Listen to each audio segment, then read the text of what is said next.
Most of Parliament's sittings this week were spent on amending the rules of procedure to enable the House to run in a direction deemed fit by the members of Parliament and the leadership. Among the rules that attracted a lot of attention is Rule 82, which touches on the dress code of MPs. The chairperson of the Committee of Rules and Privileges, Abdul Katuntu, in his report, has called the ban of wearing of camouflage uniforms by the UPDF in the House. In her minority report, Butambala woman MP Aisha Kabanda sought to have military uniforms in all their forms banned and army MPs dressed like their civilian counterparts. And in any case, the UPDF officers here should be identified sometimes by their own ranks. So they cannot come here dressed in civilian uniform. We would like them to come here, if they so wish, in their uniform. Then I can say Kano Nekesa, I can say Jeno Mujira, because their ranks are on their shoulders and they can only be in uniform.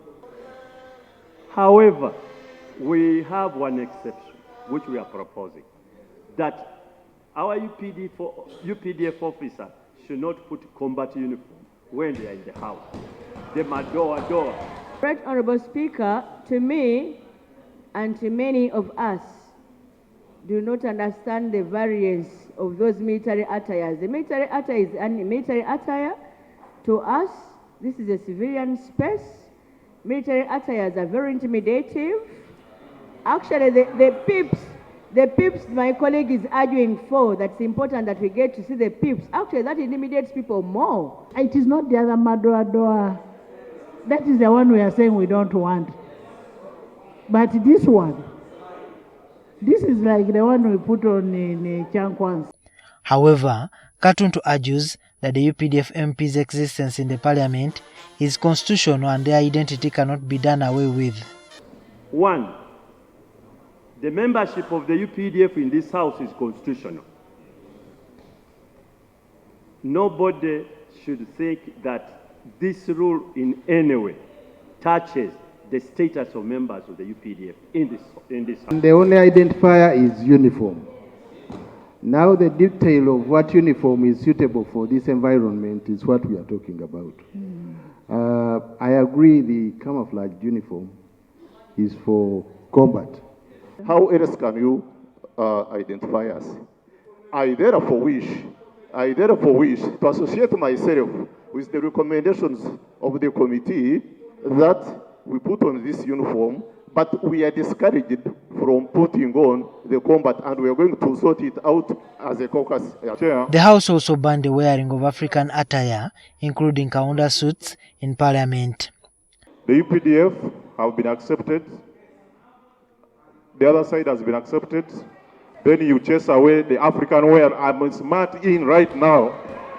People like Macho, very smart in the African wear. If you wear a decent African wear which is well tailored, you are going to promote others to wear it. The UPDF is our national army, and they also have a designated uniform for these specific functions, like the way General has just stated it here.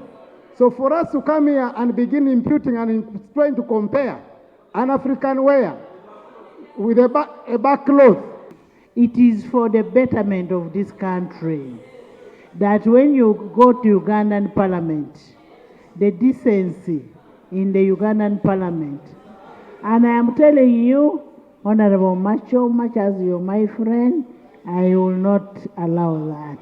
However, gomesis, kanzus and hijabs for Muslim women have been allowed.